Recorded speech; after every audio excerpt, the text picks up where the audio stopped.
ओमकारेश्वर मंदिर, उज्जैन। इस मंदिर के बाहर लगभग 5 महीने से एक व्यक्ति बैठा रहता था, साधु के वेश में। आते जाते श्रद्धालुओं से भिक्षा मांगता था। कभी कोई उसको रोटी देता था तो कभी कोई उसको पैसे देता था। 5 से 6 महीने तक ये व्यक्ति उस साधु के वेश में वहां पर बैठकर सिर्फ इस भिक्षा पे जिंदा था। जब आवश्यकता होती थी तो मंदिर में जाकर कुछ भोजन कर लेता था, मंदिर के प्रसाद को खा लेता था। और किसी व्यक्ति को उज्जैन में उस मंदिर के बाहर बैठे हुए इस चीज के ऊपर आशंका नहीं हुई कि क्या ये असली में कोई साधु है या नहीं। लेकिन रियलिटी क्या थी? ये कोई साधु नहीं था। इस व्यक्ति का नाम था तनवीर अहमद। ये व्यक्ति जो था मालदा के थ्रू पश्चिम बंगाल में इलीगल तरीके से बांग्लादेश से बॉर्डर पार करके आया था। और ये कोई नॉर्मल व्यक्ति भी नहीं था, क्योंकि ये व्यक्ति तनवीर जो था ये अंसारुल बंगला टीम की तरफ से ट्रेंड व्यक्ति था। अंसारुल बंगला टीम बांग्लादेश में वही एक ऐसी आतंकवादी संगठन है जिसका नाता अलकायदा से जुड़ा हुआ है।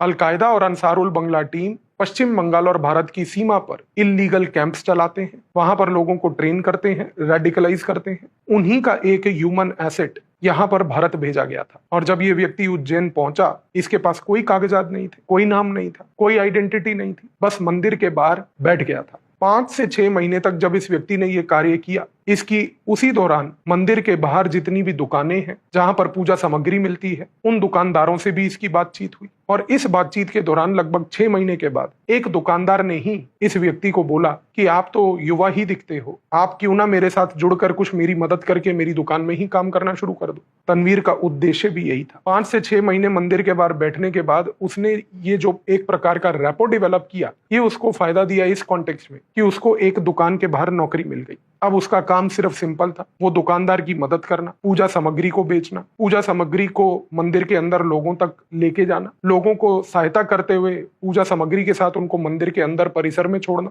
और जिस प्रकार से तनवीर ये हरकतें करता गया, इससे एक एडवांटेज उसको ये मिला कि उसको मंदिर के अंदर के परिसर के बारे में जितनी जानकारी चाहिए थी वो सारी जानकारी उसको मिलने लग गई।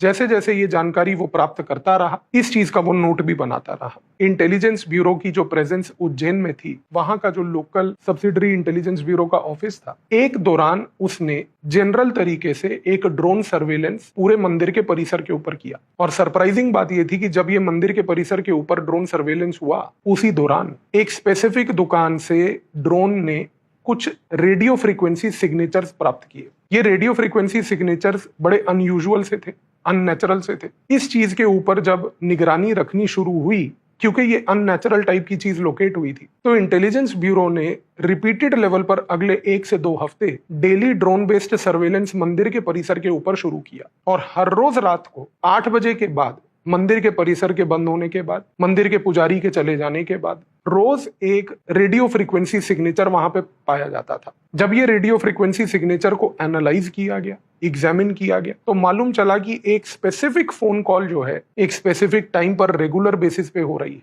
और सबसे बड़ी बात थी कि ये जो फोन कॉल थी ये भारत में नहीं हो रही थी। ये कॉल करके नंबर बांग्लादेश लगाया जा रहा था, बांग्लादेश से वो नंबर कनेक्ट होकर लाहौर तक जा रहा था। इस कॉन्टेक्स्ट में इंटेलिजेंस ब्यूरो ने एक डिसीजन लिया कि हम अपने एक ह्यूमन एसेट को डिप्लॉय करेंगे, जो कि यहाँ पर देख कर आए कि आफ्टर ऑल हो क्या रहा है। इस कॉन्टेक्स्ट में उज्जैन के इंटेलिजेंस ब्यूरो के ऑफिस से एक महिला अधिकारी को भेजा गया। उस महिला अधिकारी ने एक साध्वी का रूप साधा। साध्वी का रूप साध के वो डेली मंदिर जाने लगी। मंदिर जाने के टाइम पर उसने उसी दुकान में जहां पर तनवीर काम करता था, उसी दुकान से रोज सामग्री खरीदनी शुरू करी। सामग्री खरीदने के दौरान तनवीर से उसकी देखरेख हुई, तनवीर को देखना, उसकी हरकतों को ऑब्जर्व करना। और क्योंकि इस महिला अधिकारी ने एक साध्वी का रूप साध लिया था, तो वो वहीं पर मंदिर में पूजा होने के बाद भी उसी परिसर में बैठी रहती थी। उसका ऑब्जेक्टिव सिर्फ ये था कि वो तनवीर के ऊपर नजर रख पाए, उसकी गतिविधियों पे नजर रख पाए। और उसने एक पैटर्न ऑब्जर्व किया। पैटर्न ये था कि तनवीर दिन में कई चक्कर मंदिर के परिसर में लगाता था। जब भी वो मंदिर के परिसर में चक्कर लगाता था, वो अक्सर प्रसाद बनाने वाले सेक्शन के पास खड़ा होता था, प्रसाद के डिस्ट्रीब्यूशन के सेक्शन के पास खड़ा होता था। और सबसे बड़ी बात, रोज रात को मंदिर के परिसर के बंद हो जाने के बाद दुकान के पीछे जो उसको कमरा दिया हुआ था रहने के लिए, उस कमरे में से वो रेडियो फ्रीक्वेंसी सिग्नेचर्स रोज मैच होते थे। ये चीज लगभग 4 से 5 महीने रेगुलर बेसिस पे फिर से ऑब्जर्व की गई। और जब ये चीज पिछले 1 साल से चल रही थी, उस दौरान तनवीर ने एक दिन दुकानदार को बोला कि मेरी माँ बीमार हो गई है, मुझे अपनी माँ का इलाज कराने अमृतसर जाना है। उस दौरान दुकानदार ने उसको बोला कि कुछ पैसे ले जाओ, आके वापस तनख्वाह से एडजस्ट कर लेंगे। तनवीर ने ट्रेन पकड़ी, उज्जैन से वो पहले दिल्ली आया, दिल्ली से उसने एक बस पकड़ी और बस पकड़कर वो अमृतसर चला गया।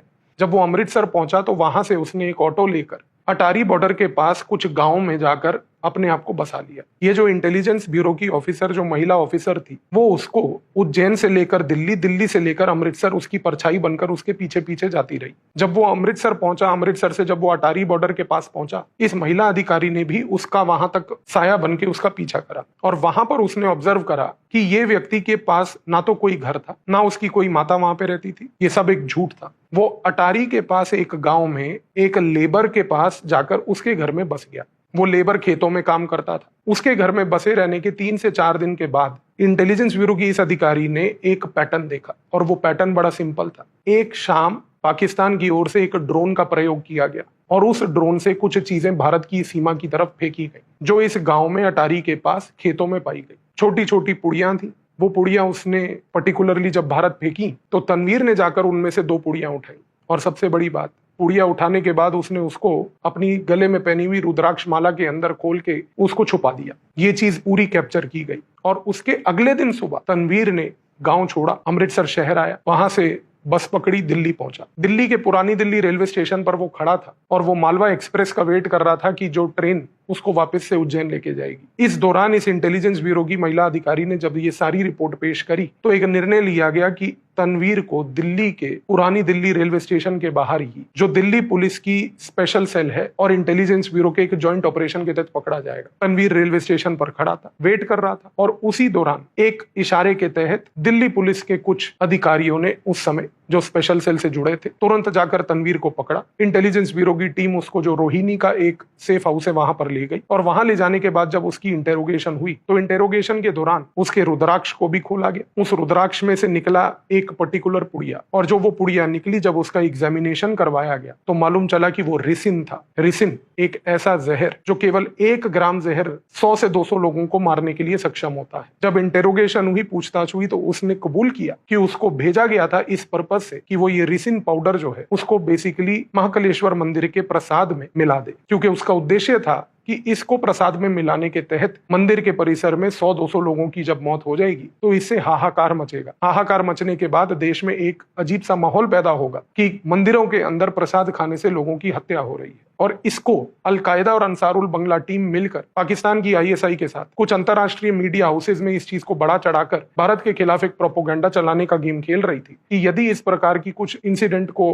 अंजाम दे दिया जाता तो उनको भारत के अंदर, भारत के मंदिरों के बारे में, सनातन धर्म के बारे में इस प्रकार की नैरेटिव चलाने की कैपेबिलिटी मिल जाती। लेकिन दिल्ली पुलिस के स्पेशल सेल और इंटेलिजेंस ब्यूरो के जॉइंट ऑपरेशन के बाद जब इस व्यक्ति को पकड़ा गया, तब पकड़ने के बाद सिर्फ ये रिसिन का खेल नहीं बल्कि सबसे बड़ा खेल जो निकला वो ये था कि किस प्रकार से आज इल्लीगल तरीके से बांग्लादेश से ये लोग भारत घुसते हैं और भारत में घुसने के बाद किस तरीके से ये भारत को अंदर से खोखला कर रहे हैं। 15 अगस्त 2025 को जब प्रधानमंत्री ने लाल किले से इस चीज के बारे में एक गुहार लगाई कि किस तरीके से देश के अंदर घुसपैठी घुस चुके हैं, किस तरीके से वो देश को खोखला कर रहे हैं, ये एक इंटेलिजेंस ब्यूरो का एक ऐसा ऑपरेशन था जो इस बात का एक लिविंग प्रूफ है कि किस तरीके से इन लोगों ने भारत को खोखला बना दिया है। लेकिन हर एक ऐसे इंसिडेंट के पीछे कुछ जाबाज अधिकारी हैं, कुछ जाबाज एजेंसीज हैं जो दिन रात बिना किसी मेडल के, बिना किसी मीडिया पब्लिसिटी के सिर्फ इस काम को सक्षम देती हैं कि आप एक चैन की नींद सो पाएं और इस चीज को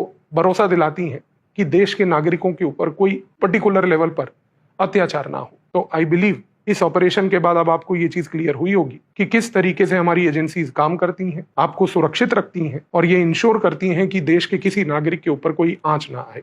धन्यवाद।